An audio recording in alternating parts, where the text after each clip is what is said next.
الحمد للہ وکفا وسلام علی عبادہ الذین اصطفى اما بعد اعوذ باللہ من الشیطان الرجیم بسم اللہ الرحمن الرحیم قل هل يستوي الذین يعلمون والذین لا يعلمون وقال النبی صلی اللہ علیہ وسلم من سلک طریقا يبتغي فيه علما سهل الله له طريقا إلى الجنة وقال النبي صلى الله عليه وسلم خيركم من تعلم القرآن وعلمه أو كما قال عليه الصلاة والسلام۔ محترم دینی معلمات، اللہ آپ کے بیٹھنے کو قبول فرمائے، آپ کی قربانی کو قبول فرمائے، آپ کے پڑھنے پڑھانے کو قبول فرمائے۔ دیکھو، دنیا کے اندر ہر انسان کو اللہ تعالیٰ نے بنایا، اس کے اندر دو چیزیں رکھی ہے۔ ہر انسان کے اندر دو چیزیں ہیں، ایک خیر ہے اور ایک شر ہے۔ ہر انسان کے اندر خیر اور شر اللہ نے رکھا ہے۔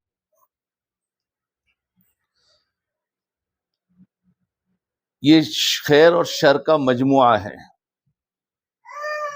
ایک شیطان ہے کہ جس کے اندر شر ہی شر ہے، جس میں خیر کا کوئی مادہ ہی نہیں، جس میں شر ہی شر ہو تو وہ شیطان ہے۔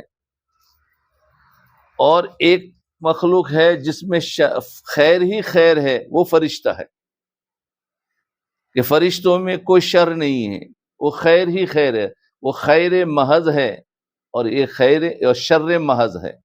اور انسان کو اللہ تعالیٰ نے مجموعہ بنایا ہے دونوں چیزوں کا۔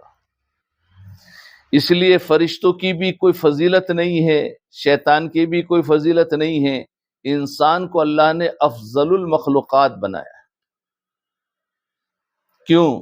کہ اس کے اندر اللہ تعالیٰ نے دو چیزیں رکھی ہے کہ ہم جو بھی کام کریں گے تو شر کو مٹائیں گے اور خیر کریں گے، یعنی مجاہدہ ہوگا۔ مجاہدہ کیا ہے؟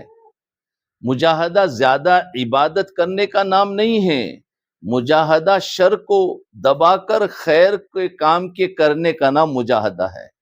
دوسرے الفاظ میں یوں کہیے کہ نفس کو دبا کر کام کرنا، گناہوں کو چھوڑ کر کام کرنا، عبادت کرنا، اللہ کے حکموں کو پورا کرنا، اس کی وجہ سے انسان کی افضلیت ہے۔ کیونکہ فرشتے اگر افضل ہے، افضل اس لیے نہیں ہے کہ ان کے اندر شر نہیں ہے، ان کے اندر معصیت کا مادہ ہی نہیں ہے، ان کے بیوی بچے ہی نہیں ہیں، ان کے حاسدین نہیں ہیں، جی ان کے اندر حب جاہ حب مال نہیں ہے، تو ان کا کوئی کمال نہیں ہے۔ اگر وہ عبادت کر رہے تو کوئی کمال نہیں ہے۔ انسان کو اللہ نے کمال والا بنایا، کیونکہ اب سوال یہ ہوتا ہے کہ اللہ تعالیٰ نے کیوں یہ انسان کے ساتھ میں شر رکھا؟ خیر ہی خیر بنا دیتے تاکہ نیکیوں پر چلتا، برائیوں سے بناتے ہی نہیں تو برائی پر چلتا ہی نہیں۔ ایک سوال پیدا ہوتا ہے۔ اس کی وجہ یہ ہے کہ اگر انسان کے اندر شر نہ رکھا جاتا تو امتحان ہی نہ ہوتا۔ امتحان ہمیشہ دو چیزوں میں ہوتا ہے، دو چیزیں ضدین ہو، اس میں سے کون سی ہم لے رہے ہیں، اور دونوں کے بارے میں بتا دیا ہے، اور اس میں سے ایک اچھی چیز اختیار کریں گے تو امتحان ہوا۔ جی ایک خراب چیز ہے، ایک اچھی چیز ہے۔ اب اگر کسی سے کہے تم اس میں سے پسند کرو تو پسند کرے گا، تو جیسا پسند کرے گا اس کا مزاج کا پتہ چلے گا۔ اچھی چیز پسند کیا تو کہا جائے گا کہ ماشاءاللہ یہ پاس ہو گیا، اس کا مزاج بہت اچھا ہے۔ بری چیز پسند کرے گا، اس کا مزاج بگڑا ہوا ہے۔ تو یہ پسند کرنے کی وجہ سے انسان کا امتحان ہوتا ہے۔ تو اللہ تعالیٰ نے ہمارے اندر خیر بھی رکھی ہے، شر بھی رکھی ہے۔ ہاں اتنا ضرور ہے کہ شر فطرتن ہے، یعنی ہم پیدا ہوئے ہیں شرارت کے ساتھ میں پیدا ہوئے، ہمارے اندر شر غالب ہے، اور خیر چھپا ہوا ہے، خیر چھپا ہوا ہے۔ اس خیر کو نکلانے کے لیے اللہ تعالیٰ نے نبیوں کا سلسلہ جاری فرمایا، خیر کو لانے کے لیے، کیونکہ نبی کے زمانے میں جو زمانے جاہلیت تھا اس میں شر ہی شر انسانوں میں تھا، خیر تھی ہی نہیں، حالانکہ خیر ان کے اندر تھی، چھپی ہوئی تھی، خیر چھپی ہوئی تھی، لیکن شر نظر آ رہا تھا۔ اس زمانے کو بھی زمانے جاہلیت ہی کہتے ہیں کہ ان کے پاس کچھ تھا ہی نہیں، نہ اخلاق تھے، نہ آداب تھے، نہ رعایت تھی، نہ محبتیں تھی، کچھ نہیں تھا، بس چیزوں کی مال و محبت تھی اور عزت چاہتے تھے، اور اسی طریقے سے وہ اپنے آپ کی زندگی گزار رہے تھے۔ اللہ تعالیٰ نے نبی کو بھیج کر ان کو تعلیم دی، اس تعلیم کے ذریعے سے انہی کے اندر سے خیر نظر آیا اور خیر نکلا، جو کوئی سمجھ نہیں سکتا تھا کہ ان کے اندر بھی کوئی خیر ہے، اس میں سے خیر نکلا۔ جب تعلیم صحیح ملی، تربیت صحیح ہوئی، صحبت صحیح ملی، جب اس کلمے کو پڑھا ہے تو صحابہ میں کیا خیر آ گیا کہ جو اونٹ چرانا نہیں جانتے تھے اور وہ حکومت کرنے والے بن گئے۔ حضرت عمر رضی اللہ عنہ خود فرماتے ہیں، فرمایا میں ایک مرتبہ مسجد نبوی میں بیٹھے ہوئے تھے، ان کے دل کے اندر یہ آ گیا میں امیر المومنین ہوں، ایک عجب سا آ گیا، یہ شر ہے عجب، ایک عجب سا آ گیا۔ یہ ہمیشہ اپنے دلوں کو ہمیشہ دھیان رکھتے تھے، اپنے دلوں پر نظر ہوتی تھی، ہر وقت دھیان کے ساتھ کام کرتے تھے۔ انہوں نے صحابہ کے فرمایا الصلاۃ الجامعہ، فرمایا سارے لوگوں کو جمع کرو۔ اس زمانے میں اعلان کے لیے الصلاۃ الجامعہ کہا جاتا تھا، کہا جمع کرو۔ اب صحابہ سمجھے کہ آج کوئی بیان ہوگا، کوئی نصیحت ہوگی، کوئی وعظ و نصیحت کہی جائے گی، سارے صحابہ جلدی جلدی سب آ گئے، مسجد نبوی بھر گئی، ممبر پر چڑھے اور ممبر پر کھڑے ہوئے، اور حضرت عمر رضی اللہ عنہ فرمانے لگے اے لوگو، یہ وہ عمر ہے کہ جس کو اونٹ چرانا نہیں آتا تھا، اور یہ اونٹ چرایا کرتا تھا تو میری پھوپھی مجھے ایک مٹھی کھجور دے دیتے تھے، اور میرے والد نے کبھی میری تعریف ہی نہیں کی ہے، اور اپنی ساری برائیاں بیان کر دی۔ عمر کی کوئی عزت نہیں تھی، عمر کچھ نہیں جانتا تھا، سوکھی روٹی کھایا کرتا تھا، اور یہ اپنی حیثیت بتا کر وہ اتر گئے۔ تو سارے صحابہ حیران ہو گئے، ہم تو سمجھے کہ چلو آج تو کوئی واضح و نصیحت ہوگی، کوئی بیان ہوگا، تو ہم تو جلدی جلدی آئے۔ کسی نے پوچھا امیر المومنین نے کیا بات ہے کہ آپ نے تو کوئی بیان ہی نہیں کیا اور خالی اتنا کہہ کر اپنی برائی بیان کر کے بیٹھ گئے؟ تو کہنے لگے اصل میں بیٹھا ہوا تھا، میرے دل کے اندر ایک عجب آیا کہ تو امیر المومنین ہے، تیری کیسی عزت ہو رہی ہے، تو میں نے اپنے نفس کو مارنے کے لیے میں نے سب کو جمع کر کے سب کے سامنے میری اپنی حقیقت کو کھول دیا تاکہ میرا نفس مرے۔ آج تو ہم اپنے نفس کی تو حفاظت کرتے ہیں، کسی کے سامنے کھل نہ جائے، اور یہ ان کے اندر اللہ کا خوف اتنا تھا، ان کے اندر شر اتنا مٹ چکا تھا کہ خیر ہی خیر تھا، شر ذرہ برابر بھی آتا تو کھڑے ہو کر لوگوں کے سامنے بیان کر دیتے تھے کہ عمر ایسا تھا اور ایسا تھا۔ آج اگر ہماری کوئی بیان کرے، کوئی برائی بیان کرے تو ہم پسند نہیں فرماتے ہیں، بلکہ ہمیں اس بہن سے دشمنی ہو جاتی ہے، وہ بہن میرے بارے میں برا بھلا کہتی ہے۔ ایک اللہ والے تھے، ان کی تعریف ہو رہی تھی، ان کا ایک حاسدین میں سے ایک حاسد تھا، اس نے اللہ والوں کی برائی بیان کی، اسی اللہ والے کی۔ تو اس وقت اللہ والے اس کے کہنے لگے کہ یار دیکھو، ان سب نے مجھے نہیں پہچانا ہے، یہ شخص وہ ہے جس نے مجھے پہچانا ہے۔ بتاؤ کیا جواب دے رہے ہیں؟ اللہ اکبر. کہا اس نے مجھے پہچانا ہے، یہ میری حقیقت کو جانتا ہے. یہ سارے کے سارے میری حقیقت کو نہیں جانتے ہیں، اس لیے میری تعریف کرتے ہیں، اور یہ میری حقیقت کو جانتا ہے، میری برائی بیان کر رہا ہے. کیا تواضع تھی، کیا ان کے اندر تحمل تھا، کیا ان کے اندر خیر تھی. میں خیر کو بیان کرنا چاہتا تھا کہ ہماری فضیلت کیوں ہے کہ شر کو دبانا ہے اور خیر کو لانا ہے. اس کا نام دین ہے. یاد رکھو، پورا دین کا خلاصہ کیا ہے؟ شر کو دبانا، خیر کو لانا. ہر کام میں شر ہے، جو دین کے خلاف ہے وہ شر ہے. عجب شر ہے، اور اس طریقے حسد شر ہے، حب جا حب مال، یہ سارا کا سارا شر ہے. اس کو دبانا ہے اور خیر کو لانا ہے. اسی کا نام دین ہے. اور اسی لیے نبی علیہ الصلوۃ والسلام آئے ہیں.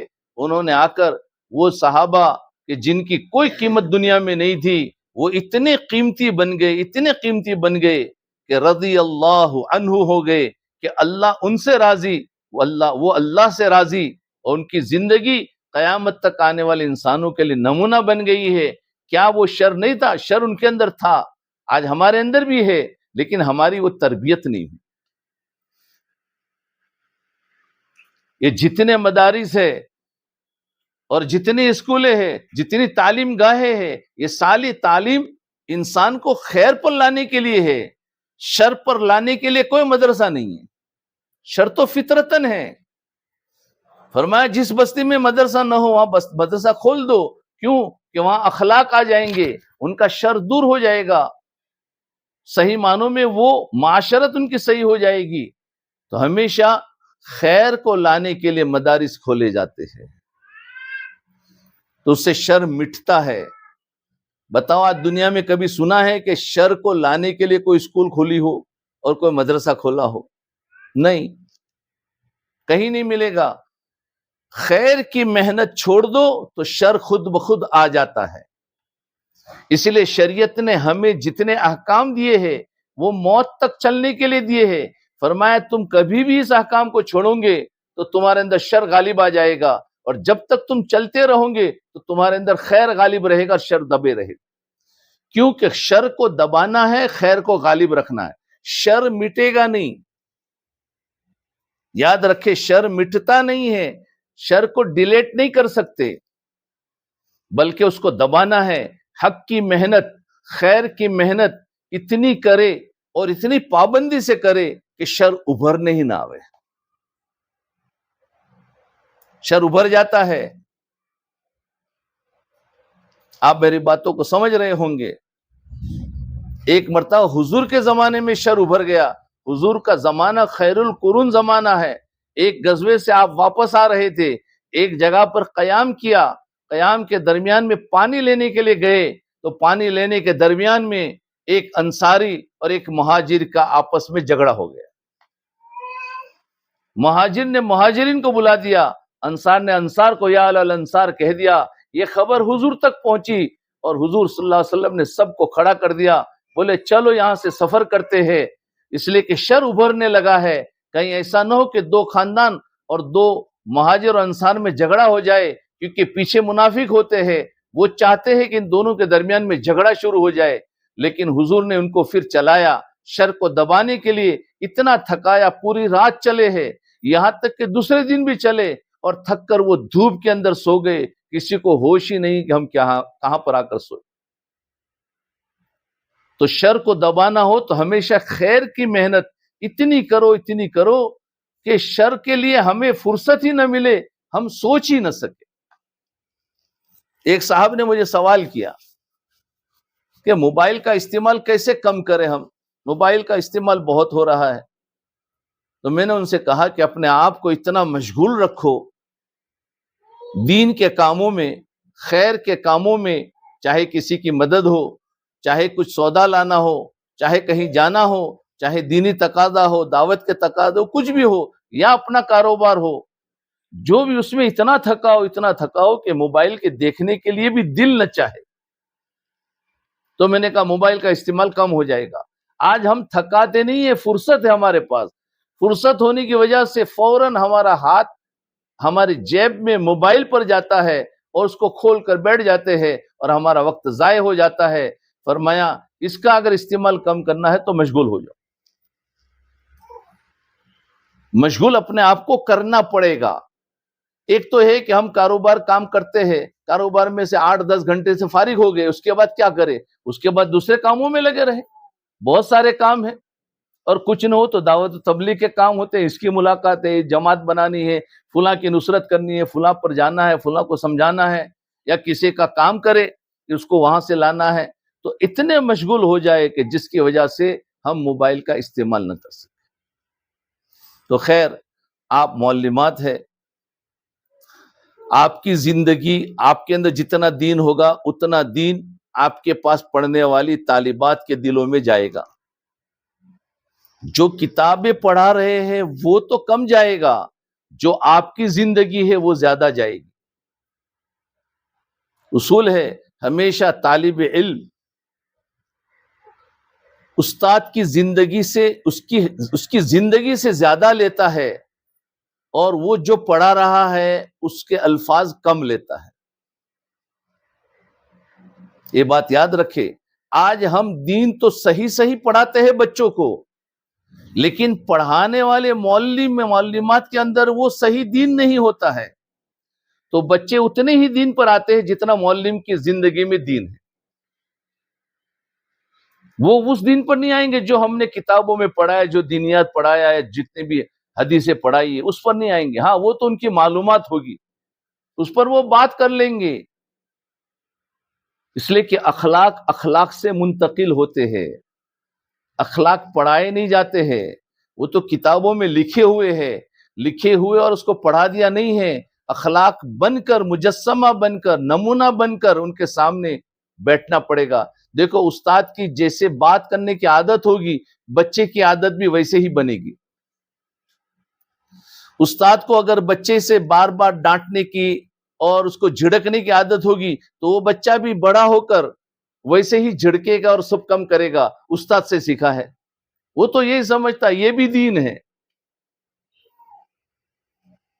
اس لیے ہم جتنا دین پڑھا رہے ہیں, ہم سمجھتے ہیں کہ ہم تو عالم ہیں اور ہم تو دین جانتے ہیں, ہم تو دین پر ہے, اور یہ طلبہ ہے جو بیچارے کچھ بھی نہیں جانتے, یا وہ عورتیں پڑھنے کے لیے آتی وہ بیچاری نہیں جانتی ہے. نہیں, ہم بھی نہیں جانتے. ہمیں بھی اپنی زندگیوں میں دین لانا ہے. جو پڑھا رہے ہیں وہی زندگی میں لانا ہے. وہ اللہ تعالیٰ سے مانگنا ہے. اس میں خاص کر کے مسائل تو پڑھا دوں گے, لیکن اخلاق جو ہے اور معاشرت جو ہے وہ ہمیشہ پریکٹیکل چلتی ہے, وہ عملی زندگی سے منتقل ہوتی ہے. جیسے بات کرنے کا ہمارا انداز ہے ویسا ہی جائے گا. اگر ہم باپردہ ہے تو ہماری بچیاں باپردہ بنے گی, اور ہم بے پردگی کر رہے ہیں ہماری بچیاں بے پردگی ہوگی. تو یہ ہے کہ استاد, اسی لیے پہلے زمانے میں استاد صاحب نسبت ہوتے تھے. ان سے پڑھنے والے طلبہ بھی صاحب نسبت کی طرح نکلتے تھے کہ ان کے اندر تمام اخلاق اور سب کچھ ہوتا تھا, معاشرت اور علم کے اعتبار سے بھی پختہ ہوتے تھے. لیکن بعد میں استاد کے اندر وہ صاحب نسبت نہ رہے تو بچوں کے اندر علم تو ہے لیکن اخلاق نہیں. ہمیں پورا دین زندہ کرنا ہے, ہمیں پورا دین زندہ کرنا ہے. خالی دین پڑھانا نہیں ہے, دین عملی طور پر ہو. جی, تو ماشاء اللہ ایک تو بہت خوش نصیب ہے وہ بہنیں جن کو اللہ تعالیٰ نے علم سکھانے کے لیے قبول فرمایا ہے. یہ اللہ کی طرف سے ہے اور آپ اس میں مدد کر رہے ہیں, اور اس کے ذریعے سے جن بچوں کو بھی علم ملے گا تو ان کا بھی اجر و ثواب آپ کے حصے میں آئے گا. لیکن آپ کو اپنی بھی فکر کرنی ہے. اس وقت میں علماء کے سامنے بھی جمع کر کے یہی بات کہتا ہوں کہ جس بستی میں جو عالم بھی اپنی امامت یا مکاتب چلا رہے ہیں, پڑھا رہے ہیں, اس پوری بستی کے اندر بے دینی کو دور کرنے کے لیے اللہ نے ذریعہ بنایا ہے ہر معلم کو. ہمارا کام صرف پڑھانا نہیں ہے, ہمارا کام اللہ سے رو کر اور فکر کر کے پوری بستی کو دیندار بنانا ہے، پوری بستی کو دیندار بنانا ہے۔ لیکن ہم اپنی ذمہ داری یہی سمجھتے ہیں کہ بس پڑھا لیا ہماری ذمہ داری ختم ہوگی۔ ہماری ذمہ داری تو اللہ تعالیٰ نے ہر ایک کو ایک ذمہ داری دی ہے۔ جیسے نبی علیہ الصلوۃ والسلام کو ذمہ داری دی تھی کہ خود اپنی ذات سے عمل کرنا اور دوسروں تک پہنچانے کے لیے محنت اور کوشش کرنا۔ تو اللہ کے رسول صلی اللہ علیہ وسلم اپنی ذمہ داری کیسی پوری کر رہے ہیں؟ تو کہیں صفا پہاڑی پر بیٹھ کر دعوت دے رہے ہیں، تو کہیں مینا کے ٹینٹ میں جا کر دعوت دے رہے ہیں، تو کہیں طائف کے میدانوں میں جا کر دعوت دے رہے ہو، زخمی ہو رہے ہیں۔ یہ سب کیا کر رہے ہیں؟ یہ فکر ہے۔ یہی ذمہ داری ہر ایک معلم کو ہے، معلم کی ہے۔ آپ کی فکر، آپ کی ذمہ داری ہے کہ جتنی بہنیں ہیں بستی میں، فکر یہ ہو کرنے، ہدایت اللہ کے ہاتھ میں ہے، فکر ہمارے ہاتھ میں ہے۔ ہم فکر کریں گے تو ہمارے زندگی میں نہیں، ہمارے مرنے کے بعد بھی ان کے اندر دین زندہ ہوگا۔ حضرت مولانا الیاس صاحب رحمۃ اللہ علیہ نے فکر کی تھی پورے عالم کی، حالانکہ وہ پورے ہندوستان میں بھی نہیں نکلے ہیں، لیکن ان کی فکر کی وجہ سے اللہ تعالیٰ نے پورے عالم کو وہاں مرکز پر پہنچایا، پورے عالم کو پہنچایا۔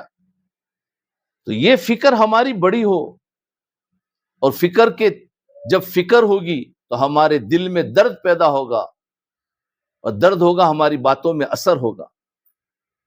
ہمارے دلوں کو بنانا ہے، دلوں کو صاف رکھنا ہے، خیر کو غالب رکھنا ہے، شر کو دبانا ہے۔ یہ ہر وقت کا مجاہدہ ہونا پڑے گا۔ آپ کے پاس اجتماعی زندگی بھی ہے، انفرادی زندگی بھی ہے، آپ کو دونوں زندگیوں کے اندر اپنے آپ کو سنبھالنا ہے۔ جی، معاشرتی زندگی بھی آپ کے پاس ہے، اس میں بھی ہر ایک کے حقوق کو ادا کرتے ہوئے، کیونکہ کہیں بھی شریعت نہ ٹوٹے۔ ایک شریعت کو زندہ کرنے کے لیے دوسری شریعت نہیں ٹوٹنی چاہیے، ورنہ وہ بے دینی ہو جائے گی۔ پھر بے دینی سے کام نہیں چلتا ہے، بے دینی سے کام نہیں چلتا ہے، بلکہ دین پھیلے گا دینداری سے۔ ذمہ داری پوری کرنا ہے امانت داری سے، امانت داری ہوگی تو ذمہ داری پوری ہوگی۔ اب بات یہ ہے کہ ہم دین کی محنت کرتے ہیں، محنت کرتے کرتے بعض مرتبہ ہمارے دلوں میں کچھ سوالات بھی ہوتے ہیں، کچھ پریشانیاں بھی آتی ہے، کچھ تو حل ہو جاتی ہے کچھ پوچھنے کے بعد، کچھ حل بھی نہیں ہوتی ہے، اور اندر ہی اندر کوڑتے رہتے ہیں کہ اس کو کیسے پورا کرنا۔ کچھ تو وساوس آ جاتے ہیں کہ کام کرتے کرتے نفس نے وسوسے ڈال دیے کہ ہائے تیرا تو پڑھانا بھی قبول نہیں ہے، تیری تو نمازیں بھی ایسی ہے، وساوس میں آ جاتے ہیں، اور وساوس کے اندر ہم ڈپریشن میں چلے جاتے ہیں۔ بہت ساری چیزیں آئے گی، کام جب محنت کریں گے تو ہمیں وساوس سے بچنا ہے، ڈپریشن سے بچنا ہے، اور دماغ کو بھی خیال رکھنا ہے کہ کسی طریقے سے ہمارے اندر کوئی بیماری نہ گھس جائے، کوئی زیادہ بوجھ کو لے کر، کیونکہ ہمیں اللہ کے رسول صلی اللہ علیہ وسلم نے محنت کی ہے۔ آپ کے اندر فکریں تھی، لیکن آپ کی فکر کی ایک حدود تھی۔ جب آپ نے حد سے زیادہ فکر کر دی تو اللہ تعالیٰ نے آپ کو تسلی دی ہے، فَلَعَلَّكَ بَاخِعُ نَفْسَكَ، کہ آپ اپنے آپ کو ہلاک کر دیں گے اگر یہ لوگ ایمان نہیں لائیں گے۔ تو آپ کو فکر زیادہ بڑھ گئی تو اللہ تعالیٰ نے آپ کو ڈائریکٹ تسلی دی ہے۔ تو ہمیں فکر کی بھی ایک حدود ہوتی ہے، اس حدود تک ہمیں فکر کرنی ہے۔ ہدایت ہمارے ہاتھ میں نہیں ہے، ہم تو اپنے بچوں کو جو بھی آ رہے ہیں، چھوٹے ہو بڑے ہو، ایک تو محبت سے اور اللہ کی رضا کے لیے ان کو اپنی پوری طاقت لگا کر ان کو پڑھا دینا ہے اور ان کو نصیحت کرنا ہے۔ اس کے باوجود بھی اگر ہدایت پر نہیں آتے تو چھوڑ دیا جائے، کیونکہ یہ ہمارے ہاتھ میں نہیں ہے، اللہ کے ہاتھ میں ہے۔ ہدایت اللہ دیں گے۔ بعض مرتبہ ہم محنت کرتے رہتے، پھر ہمارے دل میں ذرا کڑھن بڑھ جاتی ہے، ہائے میں محنت تو کر رہی ہوں لیکن بچیاں تو کوئی لے ہی نہیں رہے ہیں، یہ لوگ بن ہی نہیں رہے ہیں، سب بگڑ رہے ہیں، اور کیا ہوگا، ہائے اللہ میرا کیا ہوگا، میری محنت میں کچھ کمی ہے۔ یہ سارے وساوس آ جاتے ہیں، ان وساوس سے بھی بچنا ہے۔ تو محنت کرنا ہمارے ذمے ہے، ہدایت ہمارے ہاتھ میں نہیں ہے۔ محنت کرتے کرتے اس دنیا سے چلے جانا ہے، اور مردوں کے مشورے سے بھی کرتے رہے کچھ باتیں ایسی اور انہی کے مشورے سے سارا کام بھی ہو رہا ہے، تو اس کی کارگزاری بھی مردوں کو پہنچاتی رہے۔ تو یہ مجلس اس لیے کی تھی کہ تھوڑی بہت ترغیبی بات ہو جائے، اور اب میں سوچتا ہوں کہ وقت بہت کم ہے، آپ کے پاس اگر کچھ ایسے سوالات ہو تو آپ وہ پرچی بھیجوا دیجئے، تاکہ ان سوال کے جواب میں جو بات ہوگی وہ اصل بات ہوگی۔ ویسے میں بیان بھی کر دوں تو وہ بیان سے نفع کم ہوتا ہے، لیکن پوچھنے سے جو جواب ملتا ہے اس سے نفع زیادہ ہوتا ہے۔ باقی ضروری بات تھی وہ آ گئی کہ ایک ہی چیز کا خیال رکھنا ہے، خیر کو ہمیشہ غالب رکھنا ہے، شر کو ہمیشہ دبانا ہے۔ ذرا محنت چھوٹے گی تو شر ابھر جاتا ہے، تو شر ابھر جائے تو توبہ کر لے۔ کہیں بھی آپس میں بہنوں سے کچھ ٹکراؤ ہو گئی تو فوراً شر ابھرے گا، ہم دو چار باتیں زیادہ کر دیتے ہیں، سامنے والے کا دل دکھ گیا، ہمارے اندر شر آ گیا، فوراً اس کو پھر دبا دے، اور وہ معافی مانگ لیں گے تو شر دب جائے گا اور خیر پھر سے غالب آ جائے گی، اور معافی نہیں مانگیں گے تو ویسے کہ ویسے ہی رہے گا، پھر دوسری جگہ اس طریقے سے ہو جائے گی۔ تو ہمیں اس طریقے چلتے رہنا چاہیے۔ تو کوئی ایسی پرچی وغیرہ ہو تو بھیج دے، میرے بازو میں آ جاؤ بھائی۔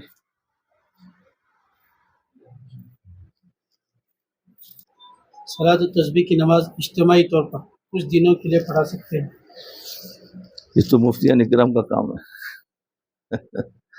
خیر، صلاۃ التسبیح کی عادت ڈالنے کے لیے بچوں کو اجتماعی طور پر نماز پڑھانا یہ مفتیوں کا کام ہے، اور جہاں تک میں سمجھتا ہوں، ویسے آپ مفتی سے پوچھ لینا، ایسا نہ کرے۔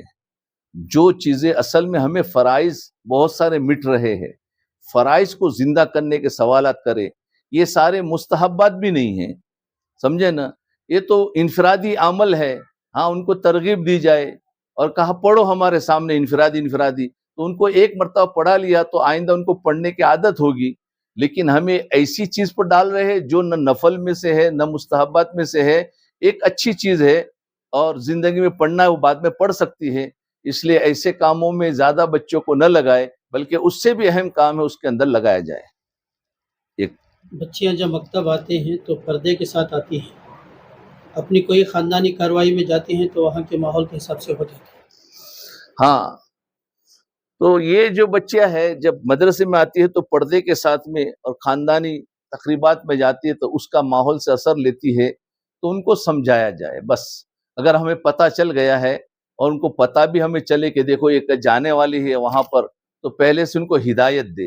ہدایت دینا ہمارا کام تھا، اس کے بعد ان کے حال پر چھوڑ دیا جائے کہ ان کے پاس کیا کیا عذر ہے اور کیا پریشانی ہے، کس وجہ سے کیا ہے، ہم اس نے زن کے ساتھ ان کو چھوڑ دے، ان پر زیادہ پکڑ نہ کرے، کیونکہ ہمارے پاس رہتے ہوئے ہمیں اپنا خیال رکھنا ہے کہ ہمارے پاس پردے میں رہے، باقی باہر جا کر وہ کر رہے ہیں اس پر ہماری کوئی پکڑ نہیں ہوگی، اور نہ ان پر اتنی زبردستی کرے جس کی وجہ سے ان کے دلوں میں علم سے اور پڑھانے والے معلمات سے نفرت پیدا ہو جائے گی۔ اگر ذرا سی بھی زبردستی کریں گے تو نفرت پیدا ہوتی ہے، اور اس سے بہتر ہے کہ ہمیں ترغیب دے کر چھوڑ دیا جائے، باقی ان کا عمل ان کے ہاتھ میں۔ بچیوں کی ذہن سازی کے لیے کوئی مناسب بات ہو تو بتائیں، کتاب بھی ہو تو رہے۔ اب وہ بچوں کی عمر پر ہے، بچوں کی ذہن سازی کے لیے کوئی کتاب ہو یا کوئی بات بتائے، اب بچوں کی عمر کے لیے ہے۔ اب بچیوں کی عمر اگر ٹین ایج کی ہے تو ان کو بتایا جائے، کوئی سیرت کی کتاب کا اگر اردو جانتی ہے کہا اس کو پڑھے، یا پھر پیر ذوالفقار صاحب کے جو بیانات ہے، جو خطبات ہے، ان کو بچایا جائے کہ تم اس بیان کو ایک جلد دے دی جائے، بولے اس میں سے ایک بیان پڑھو، بلکہ پوری کتاب پڑھو، تمہارے پاس جتنا وقت ملے تو ان کو اس سے کا ذہن بنے گا۔ ان کی کتابوں میں اللہ تعالیٰ نے عجیب نور ہے، پڑھنے والے کے دل میں نور اترتا ہے۔ تو ایسی کتابیں جس سے آسان زبان بھی ہے، یا پھر مفتی تقی عثمانی صاحب دامت برکاتہم کی جو مجالس نہیں، ان کی بھی اصلاحی خطبات جو ہے اس میں سے ایک جلد دی ہے، اس کا بھی بہت آسان ہے، تو وہ اس طریقے سے ان کو کتاب دی جائے زیادہ بہتر ہے۔ اور بھی کوئی سوالات ہو تو پرچی بھیجیں۔ بس اتنی تھی۔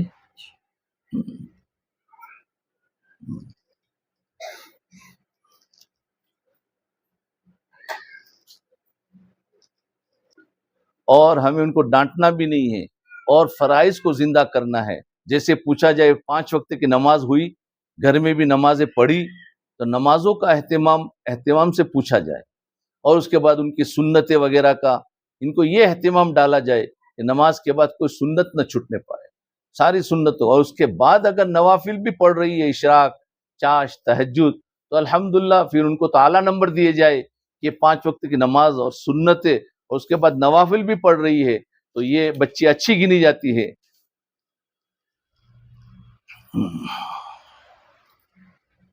سسرال والے مکتب پڑھانے کے واسطے دوسری جگہ جاتے ہیں تو وقت کی کمی پیشی ہوتی ہے، سسرال والے باتیں کرتے ہیں، بہت تکلیف ہوتی ہے، کیا؟ جی یہ ایک مسئلہ ہوتا ہے، جن کی شادیاں ہو چکی ہے، اب وہ مدرسہ پڑھانے کے لیے کہیں دور جائے یا واپسی میں ان کو دیر ہو جاتی ہے۔ دیکھو بات کر رہے ہیں تو بات کرنے دو، اس سے ہمیں کوئی فکر نہیں کرنا ہے، کیونکہ ہم جب بھی کوئی خیر کا کام کریں گے تو ہمارے پیچھے باتیں کریں گے، یہ باتیں کرنے والے باتیں کر کے خاموش ہو جائیں گے۔ کوشش یہ کرے کہ وقت پر پہنچنے کی کوشش کرے، لیکن اگر کوئی مجبوری کی وجہ سے ہو گیا ہے تو بتا دیا جائے کہ آج ایسا ہو گیا، راستے میں یہ ہوا، تو وہ اور بات ہے کہ ہماری مجبوری ہے، ہم کسی اور وجہ سے لیٹ نہیں ہوئے، تو یہ ان کو وجہ بتا دی جائے، وہ چاہے پوچھے نہ پوچھے، ہمیں وجہ بتا کر خاموش ہو جانا ہے، اور باقی ان کو کوئی جواب نہیں دینا ہے۔ اور اگر وہ باقاعدہ انکار کرے تو اپنے شوہر کے پیچھے لگا دو کہ بھائی دیکھو کیا کہ تم کہو گے تو ہم پڑھانے جائیں گے، یا پھر جو ذمہ دار ہے مکاتب کے، ان کے پیچھے لگا دیا تو وہ آ کر ہماری یعنی سسر کو یا جو بھی ہے ترغیب دے کر ہمیں اجازت لیں گے۔ تو ہم تو اللہ پر رکھے کہ اگر اللہ کی طرف سے ہمیں اجازت ملی تو جائیں گے، نہیں ملی تو نہیں جائیں گے، لیکن ہم گھر میں شر نہ بنائے، اس کو اتنا وہ نہ کرے کہ ہمیں نہیں ملے گی تو ہم نے لڑائی اور جھگڑا شروع کر دیا، بلکہ اپنے دل کو اطمینان سے رکھے کہ اللہ تیرے دین کے لیے جا رہی ہو، اگر خیر ہو تو میرے لیے راستے آسان فرما، شر ہو تو میرے لیے کوئی راستہ فرما، تو ہمیں جو ہوگا وہ خیر ہی خیر ہوگا۔ اس لیے اپنے آپ کو، وہ بعض مرتبہ ہمیں پڑھانے کا اتنا شوق ہو جاتا ہے کہ اگر وہاں سے اجازت نہ ملی تو ہم پتہ نہیں طرح طرح کی غیبتیں اور پتہ نہیں پلان بناتے ہیں، ہم یہ کریں گے وہ کریں گے، ضرورت نہیں۔ ساس سسروں کے دلوں میں محبت کے لیے کیا کیا؟ جی، ان کی محبتوں کے لیے اصل میں ان کی خدمت کی جائے۔ خدمت تو آپ کیسے کر ہی رہے، گھر میں کھانا پکانا، کپڑے دھونا، اور سب کچھ تو ہو ہی رہا ہے، بلکہ کچھ ایسی خدمتیں ہو جو عام طور پر نہیں کی جا رہی ہے، جیسے پیر دبانے ہو، یا ان کو کوئی دوائی وقت پر پہنچا پلانی ہو تو ان کو دوائی دے دی جائے، ان کے سر میں تیل کی مالش کی جائے، یا اور بھی کچھ طریقے سے ان کے لیے کچھ ہدیہ لایا جائے، تو وہ ایسی خدمت، کیونکہ خدمت سے دل جیتا جاتا ہے، تو ان کی کوئی خدمت ایسی کرے، ان کی تعریف کرے، ان کی تعریف باہر بھی کرے، اور ایسے باہر تعریف کرنے سے کیا ہوگا، تعریف گھر میں پہنچے گی اور وہ خوش ہو جائے گی، تو تعریف بھی کرتے رہے، ساس کی کوئی برائی نہ کرے بلکہ تعریف کرے کہ ماشاءاللہ بہت اچھی ہے، اور مجھے تو گھر میں کوئی پریشانی نہیں ہے، دوسری بہنیں بھی پوچھے تو نہیں، مجھے تو کوئی پریشانی نہیں ہے، میکے میں بھی پریشانی کو نہ بتائے، اور ہمیں تعریف ہی کرنا چاہیے۔ یہ اسلامی طریقہ بھی ہے کہ برائی بیان کرنے سے کیا ملے گا، کچھ نہیں ملنے والا، تو تعریف کے ذریعے سے دل خوش ہوتا ہے۔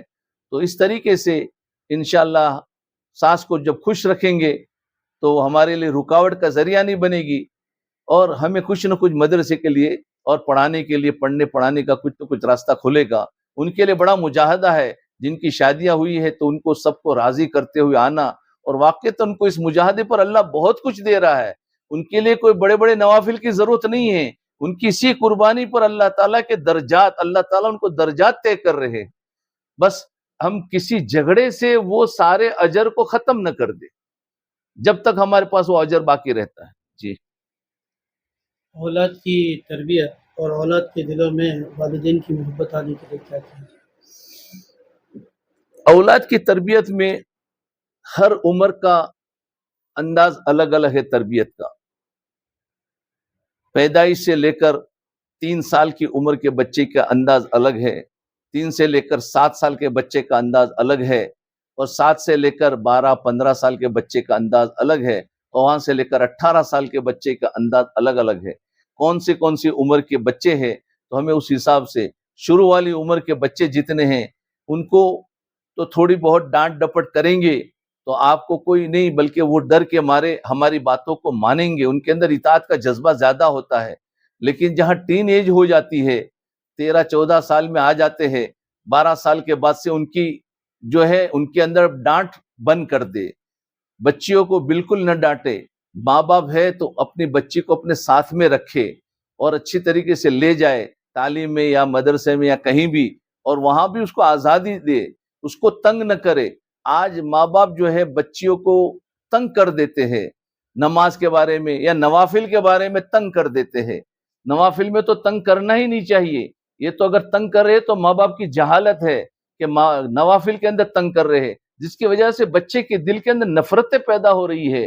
فرائض کے اندر تو کچھ گنجائش بھی نکل سکتی ہے، لیکن یہاں تو تربیت میں لکھا ہے کہ فرائض کے اندر بھی اتنا تنگ نہ کرو کہ جس کی وجہ سے بچے کے دل میں اسلام کی نفرت بیٹھ جائے۔ ہاں، بچوں پر نظر ہو کہ اس نے نماز نہیں پڑھی، اس نے ظہر کی چھوڑی یا اس نے فجر کی چھوڑی یا انہوں نے 5 وقت کی چھوڑی، تو ہمیں نظر ہو، ہفتے میں ایک دن کبھی بیٹھے اور بہت محبت کے جذبے کے ساتھ میں اور ان بچوں کو ان کو سمجھائے کہ دیکھو اللہ نے ہمیں کیوں بھیجا ہے، اللہ نے ہمیں کام دیا ہے، ہمیں کام کرنا چاہیے، ورنہ اللہ کی پکڑ آتی ہے، اللہ نے فرائض دیے ہیں۔ نماز کی فضیلت بیان کرے ہفتے میں ایک دن، پھر ارادے کرائے کہ انشاءاللہ کل سے کون کون 5 وقت کی نماز پڑھے گی، تو ساری کا اگر انہوں نے ارادے کر لیے تو ٹھیک ہے، پھر دوسرا ہفتہ چھوڑ دے، کوئی ترغیب بات نہیں کرنی ہے، صرف ایک مرتبہ ہم نے کہہ دیا بیٹا نماز پڑھ لیا تم نے، کہتا نہیں پڑھی، باقی ہے تو پڑھ لو بس۔ اب وہ بار بار تو نے ابھی نماز نہیں پڑھی، تو نے ابھی نماز نہیں پڑھی، ابھی یہ کر رہی ہے، ابھی وہ کر رہی ہے، اتنا تنگ مت کرو۔ ہم نے ایک مرتبہ یا 2 مرتبہ کہہ دیا چھوڑ دو، پھر نماز کی قضا ہو جاتی ہے، ہو جانے دو، ہو جانے دو، آپ کو کوئی گناہ نہیں ہونے والا، لیکن بچی کے دل کے اندر اسلام کی محبت باقی رہے گی، وہ آج نہیں کل بھی اس کی قضا کر کے اللہ کی مقرب بندی بن سکتی ہے۔ لیکن ماں باپ بہت زیادہ تنگ کر کے بچوں کو دین سے بہت نفرت کرتے ہیں۔ یہ میرے پاس بہت سارے سوالات آتے ہیں بچوں کی تربیت کے متعلق، تو میں ان کو کہتا ہوں کہ بچوں کو تنگ مت کرو۔ اور دوسری بات یہ ہے کہ ہم چاہتے ہیں کہ ہماری بچیاں رابعہ بصریہ بن جائے، نہیں، بلکہ ہمیں اپنے آپ کو پہلے بنانا پڑے گا بس، اور ہمیں دیکھ کر ہماری بچیاں کرے گی، اس درجے پر نہیں آئے گی تو اس کے کم درجے پر تو ضرور رہے گی۔ جی کچھ ہے؟ یہ بچیوں کے اندر دینی تعلیم کے مقابلے میں عصری تعلیم کا شوق زیادہ ہے۔ جی جو مکتب میں آتی ہیں بچیاں، وہ ایگزامس وغیرہ جو بڑی کلاس کے ہوتی ہیں اس موقع پر غیر حاضر ہو جاتی ہیں، تو دینی تعلیم کی عظمت اور اس کی شوق بڑھانے کے لیے کچھ کوئی عمل خاص؟ جی، یہ تو ذہن عام طور پر ساری دنیا میں یہی بن رہا ہے، سب کو عصری تعلیم کا شوق بڑھ رہا ہے، دینی تعلیم کا شوق گھٹ رہا ہے۔ اب ہمیں اس کے مقابلے میں سب سے پہلی بات تو یہ ہے کہ ہمارے پاس آنے والی بچیوں کو وہ محبت جو اسکول میں جا کے دی جاتی ہے، بچے جو اسکول کی ٹیچریں جو بچوں کو محبت دے رہی ہے، وہ محبت مدرسے کی ٹیچریں اپنی بچیوں کو نہیں دے پاتی۔ ان کو پہلے تو اس درجے کی محبت ہو، وہی درجہ وہی طریقہ ہمیں اختیار کرنا ہے۔ وہاں نہ کوئی ڈانٹ ڈپٹ ہوتی ہے، نہ وہاں زیادہ کوئی اعمال کرائے جاتے ہیں، بلکہ ان کو تھوڑی بہت آزادی ہوتی ہے۔ ہمارے پڑھانے کے اندر بھی ان بچوں کو آزادی دینی ہوگی۔ بچوں کو اتنا پڑھانا اور اتنا یاد کرنے کا اتنا دیا ہے تو جس کی وجہ سے بچے تنگ آ جاتے ہیں اور مدرسے میں ان کو مزہ نہیں آتا، اور اسکول میں جاتے ہیں تو اسکولوں میں بہت کم پڑھائی ہوتی ہے، کھیل کود زیادہ ہوتے ہیں۔ تو ایک تو کئی وجوہات ہے، ایک وجہ نہیں ہے، ایک وجہ یہ بھی ہے۔ تو ہمیں یہ ہے کہ یہ تو ہوتا رہے گا، اس کے پیچھے ہمیں نہیں پڑھنا ہے کہ ان کے اندر یہ کیوں بڑھ رہا ہے اور یہ کیوں گھٹ رہا ہے۔ یہ تو خدا کا اپنا ایک نظام ہے، اور اس کے حساب سے ہمارا کام ہے ہم اپنا کام کرتے رہے، اور کام کے اندر ایک دھیان رکھے کہ ہماری یعنی اس طریقے سے بچوں کو رکھے کہ بچوں کو مدرسے سے اور دینی باتوں سے نفرت پیدا نہ ہو جائے، بس اس کا خود دھیان رکھے۔ اس لیے اس کے اندر نصاب کو بھی بہت آسان رکھے اور ان کے پر بوجھ بھی بہت کم رکھے۔ ان بچوں کو تھوڑا آزادی بھی دینی پڑے گی، کیونکہ ایک ماحول میں رہتے ہیں، یہ کیا کچھ کم ہے کہ ہم ان کو اتنا تنگ کر دیتے ہیں کہ اتنا پڑھو اور اتنا یہ کرو، تو یہ آزادی ان کو تھوڑی دینی پڑے گی، جس کی وجہ سے بچے اچھی طریقے سے رہیں گے۔ اور اپنے مدرسے کے ادارے کے اندر بھی کچھ ایسی بھی ہو کہ خاص کر کے معلمات کو چاہیے کہ بچوں کا ذہن بناوے، جس میں کوئی پڑھائی اور کوئی سبق نہ ہو، بس آج قصے ہوں گے، تو اس میں کوئی صحابیات کے یا کوئی ولیوں کے یا کوئی ایسی ذہن بنانے کے، جو ذہن آپ کو بنانا ہے، خدمت کا ذہن بنانا ہے، تو خدمت والے قصے آپ کو ڈھونڈنے پڑیں گے ان کو، اور ان کو معاشرت صحیح کرنی ہے، بڑی بچیاں ہو گئی ہے تو اب ان کو اس طرح کے قصے کرنے ہوں گے، تو اس طریقے سے ان کا ذہن بنانے کے لیے اس لائن کے قصے بیان کرنے ہوں گے، صحابہ میں سے صحابیات میں سے نکالے، اور خالی پڑھے نہیں، پہلے خود اس کو سمجھے، پھر اس کو زبانی ان کے سامنے کہے، اپنے دل میں سے نکال کر، ایک تو پڑھ کر بتا دیا تو بچی بیچاری سن لیتی ہے چلی جاتی ہے، خود بھی ہم اس کو نہیں سمجھے ہوتے ہیں، تو اس کے لیے استادہ کو چاہیے، معلمات کو چاہیے کہ اپنے دلوں کو بنائے، جی اللہ والوں سے تعلق جوڑ کر معلمات کا دل جتنا اندر سے بنے گا، اس دل کا اثر ان بچیوں پر پڑے گا، اور اس بچیاں جو ہے اس کے بعد وہ بچیوں کے اندر بھی وہ ذہن بنے گا۔ تو ایک تو یہ ہے کہ ہمیں ان کے قصے لینا چاہیے، اور بچوں کا ہفتے میں نہیں تو روزانہ سبق کے بعد 5-10 منٹ بھی بچوں کے ساتھ باتیں کرے، صرف باتیں، بتاؤ آج کوئی سوال ہے کسی کو، تو ان کے ساتھ سوال کرے۔ یہ بڑی عمر کے بچوں کے بارے میں کہہ رہا ہوں جو 12 کے اوپر ہے، کہ ان کو باتیں بہت چاہیے، اور کہ ہمارے ساتھ کوئی باتیں کرے، اور ہم باتیں نہیں کریں گے تو بچے بور ہو جائیں گے، ان کو مدرسے میں آنے سے نفرت ہوگی، اور باتیں کریں گے نہیں بولے مدرسے میں جانا ہے، وہاں میں بہت اچھی اچھی باتیں ملتی ہیں۔ تو اس طریقے سے یہ ظاہری نظام ہے، جو آپ کریں گے تو انشاءاللہ نفع ہوگا۔ دشمن سے حفاظت کے لیے کیا روزانہ صلاۃ التسبیح کی نماز پڑھ سکتے ہیں؟ دیکھو یہ انفرادی عمل ہے، دشمن سے حفاظت کے لیے تو بہت سارے اعمال ہیں، دعائیں بھی ہے، نمازیں بھی ہے، اصل تو صبح شام کی جو دعا ہے جس نے پڑھ لی تو دشمنوں سے ہماری حفاظت ہوگی، جی تو صبح شام کی جو دعائیں ہے وہ سنت طریقہ ہے، اور اگر اللہ تعالیٰ نے وقت دیا ہے صلاۃ التسبیح پڑھے تو الگ بات ہے، اس میں ٹائم زیادہ جاتا ہے، آپ کے پاس بہت سارے کام ہوتے ہیں جس کی وجہ سے پھر ان کاموں میں حرج ہوتا ہے، تو آپ صبح شام کی دعائیں پڑھ لے، اس سے دشمنوں سے حفاظت ہے، اور ویسے بھی حاسدین کے حسد سے بھی حفاظت ہے، اور سب سے حفاظت ہے۔ باقی اگر کوئی شر آ گیا تو اللہ کی طرف سے سمجھ لے، اور اس کے اللہ کی طرف متوجہ ہو جائے، اس کے اندر بھی کوئی خیر ہوگی، اس شر کے اندر بھی خیر ہوگی، تو یہ نہ سمجھے کہ میرے پاس کیوں آیا ہے، اللہ تعالیٰ ڈال دیتے ہیں کبھی۔ اللہ اکبر اللہ اکبر۔ اگر بھی کوئی سوالات ہو تو بھیجیں۔